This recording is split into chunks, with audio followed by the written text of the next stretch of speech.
Hi, welcome back to the Wisdom of Your Soul. I hope you're doing well and I hope you had a great week. This week, I would like to just dive in and talk about a topic that I've been talking with a lot of my clients on how to really move out of that ego mind and how to improve your life. So, we know this is our biggest challenge, and it's something that we have to be mindful of on a daily basis. I was thinking back to one of the clients that I just recently saw, and she's really, really struggling with living in her imagination and trying to prepare for the life that she thinks could happen to her instead of the life that is actually happening to her today. So it is such a great reminder, and I need to hear this reminder every day, and we all do. So I thought, great topic. So, where are you living in? What are you living in? Are you living in fact or are you living in fiction? So, every day if we woke up and asked ourselves, are we in fact or fiction? We could kind of see where we are. You know, a lot of times my thoughts will run into either fears of the future or fears about myself that are not happening currently in this moment, but could.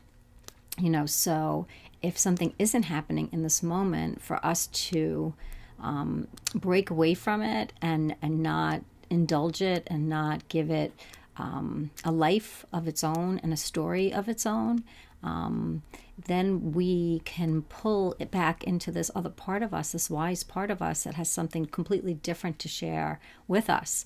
So it's really interesting if you just take on any given day a worry that you have, and you take that worry and you turn it into a novel, you turn it into a short story, you could see how you're really living in this altered state, this altered story of you. So if you have a worry that you're going to get sick, and how that plays out, generally, if you stay in your mind and you're worrying about that, we can create like almost minute by minute of what horrible thing could happen to us. I'm going to get sick, and then I'm going to not be able to function, and then I'm not going to be able to be here, and then it spirals out of control. So it's a short story of it's really a sad short story, and it's one that's not currently happening. But we live in our imagination so much of the time, in our spare time when we're not working, when we have some downtime and we let ourselves go into our thoughts. It can be a really dangerous place to be. So pulling out of that takes first awareness that that's what we do, and that's our default mechanism. We just do that right away. The client that I was speaking with, she was like, well, why do I always have to do that? Why do I always go into what could happen and how I could prepare for something when something bad happens, and how I should act and what I should say and what I should do? Basically rehearsing your life for that anticipated worry, is what we do. We all do that. And there's nothing wrong with it. We're just really trying to keep ourselves safe, which is not a bad thing. It's just living, again, in this altered sense of reality that does not really exist today. So the question you always want to ask yourself, is this fact or is this fiction? So is this worry fact? Is it happening right this moment? And if it's not, can I pull myself out of that story? And instead, can I say things that are opposite of that story? Can I say, if I feel like, if your tendency is to focus on your body and feel scared that you're going to get sick or something bad is going to happen, can you then pull out of that story and say, I'm healthy and I'm fine, and today my body is functioning beautifully? Is a very different thing to say to yourself, as opposed to living in that story, in that altered state of mind. The Course in Miracles has a line that says, you're never upset for the reason you think. And that is really true. So if we spend some of our time, our life, in these stories of what we're trying to control and anticipate, we're getting upset over things that really are not happening, and we're agitating ourselves over things that are not really happening. And then there's not a lot of room for that wise soul part of you, the spiritual part of you, that could give you a different answer, that could comfort you and could help you. And that's what we want to really reach for. We want to bypass the ego mind as much as we possibly can to try to feel the wisdom of our spirit and to feel basically the comfort. So if I'm in a worry and I'm concerned about something, I can't feel the comfort from my soul. I can't feel the guidance, and I'm kind of in it alone. And I think that's why people can feel very lonely and, very detached and very scared and very anxious, especially right now during these times of, people feeling so an extra layer of fear because of the virus. Every time I pick up my phone, I look on the news section, and every time I see someone else has passed away, whether it's a celebrity or somebody else from COVID, and to be inundated like that on a daily basis is not easy for us. And I don't think that we even realize how that affects us. That every time you see that, you kind of have to talk yourself down from it, or, soothe yourself, seeing all this around us of what's happening. There's a lot of really good things happening too, and getting these play-by-play bits of information is sometimes just really not helpful. So sometimes I really try to stay off that news icon on my phone, but I do want to know what's going on, so I will look at it, and every time I do, I can see why there is this extra layer of fear we all have to kind of contend with. It's around us, it's looming. Some people are super, super fearful. Some people are not. Some people don't believe in the virus. They think it's just a flu. Some people are very, very frightened of it. People that have been impacted by it are even more afraid, understandably. If you have a family member that passed from the virus, you feel that vulnerability. You feel that denial has broken. We generally have what they call a denial of death, and that helps us function in life. And having COVID, this extra layer of fear, has kind of broken that for a lot of people, understandably so. So again, we want to understand what's happening to us, but we don't want to live in it, and we don't want it to take away our lives. So the best thing for us to do is to realize that the ego is going to start writing your short story of the day. And your short story of the day is going to be fear-based, or it's going to be based in somehow you not being good enough, or not functioning enough, or some kind of criticism of you. So when the ego starts writing that story, just be really aware of it and watch where it goes. Just watch where it goes. Sometimes I'll just ask my clients, well, okay, so you're scared about this happening. Tell me the story around it. And the story is pretty detailed. It's pretty detailed. And that's all in their imagination. And when we live in our imagination like that, it's easy to create it. Not that we're going to create it, immediately, but we kind of see the path to that. And we don't want that. We really don't want that. So this other part of us that lives within us, the soul energy, the wise energy that lives within you, can help you, when you are pulled out of this story, and can even help encourage you to pull out of this story if you ask for its help. If you ask for your inner guidance for its help. The ego, what it wants to say to you. That it's filled with criticism and doubt. We know what it has to say in its voice, and it speaks very, very loudly.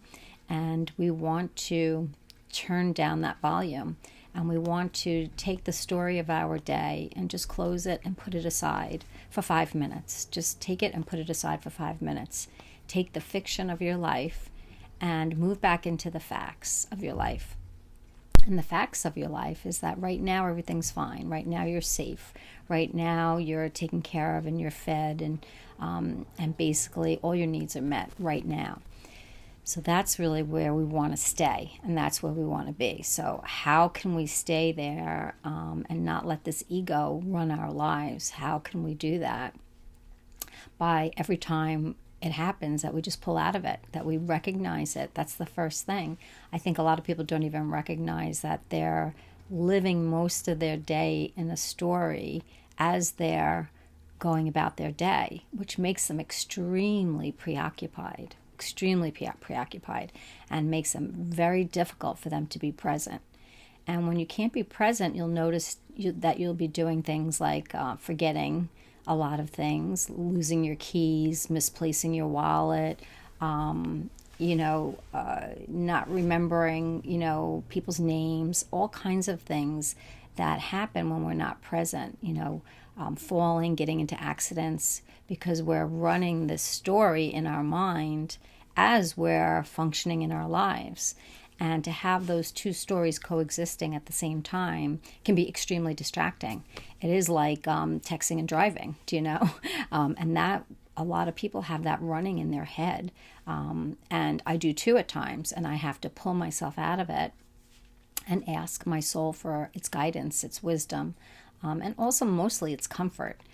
So if my tendency is when I'm upset about something is I tend to deflect it onto something that might be physically wrong with me. So I'll start focusing on, my leg that hurts, or a toothache, or I'll start focusing someplace else when something else is bothering me. And so Spirit has helped to point that out to me, to say that that's fine, it's just a distraction. But again, you're never upset for the reason that you think.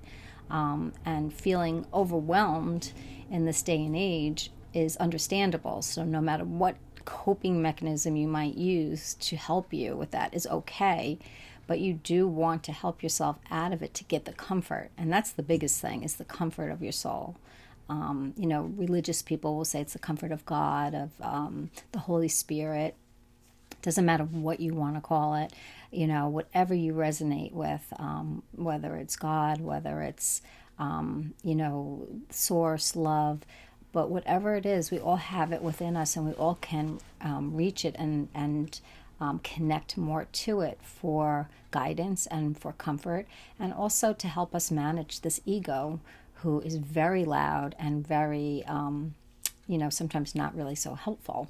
So that's why you want to see and be aware, have that insight with yourself of what's happening. So if you wake up and you're feeling pretty good, ego is probably pretty quiet that day. So you're having a good day and you're just enjoying your day and you're present in the moment. In those moments when that's happening, you are more in your spirit, you're more in your soul. And during those moments, you might get flashes of good ideas of what you could do, or new hobbies, or who you want to call, or things might just come into your mind. And that's all really connecting to your soul, and that soul energy is. It's really the absence of this ego mind dominating to the extent that you can't hear it. So you connect to your soul often, you're just not realizing it, you're not seeing it, and you're not feeling it. So if you know that you're running a story, if you know that that's happening, just say, okay, I know what I'm doing, and it's okay. We don't want to beat the ego up. That's the last thing that we want to do. It's kind of counterproductive. What we want to do is just ask for help to move out of the ego and just visualize your soul energy within you, or visualize your soul energy like we were talking about last week, sitting on the other side of you and looking at it and saying, please help me deal with this ego mind who's like driving me crazy. The ego is what keeps us up at night, not really what's happening in our lives. What keeps us up at night is our imagination, and what the ego is feeding it. And that can just grow and grow and grow. And then we become almost like childlike, that we're afraid of monsters in our room, because that's what the ego makes these fears so magnified and so real, and so scary.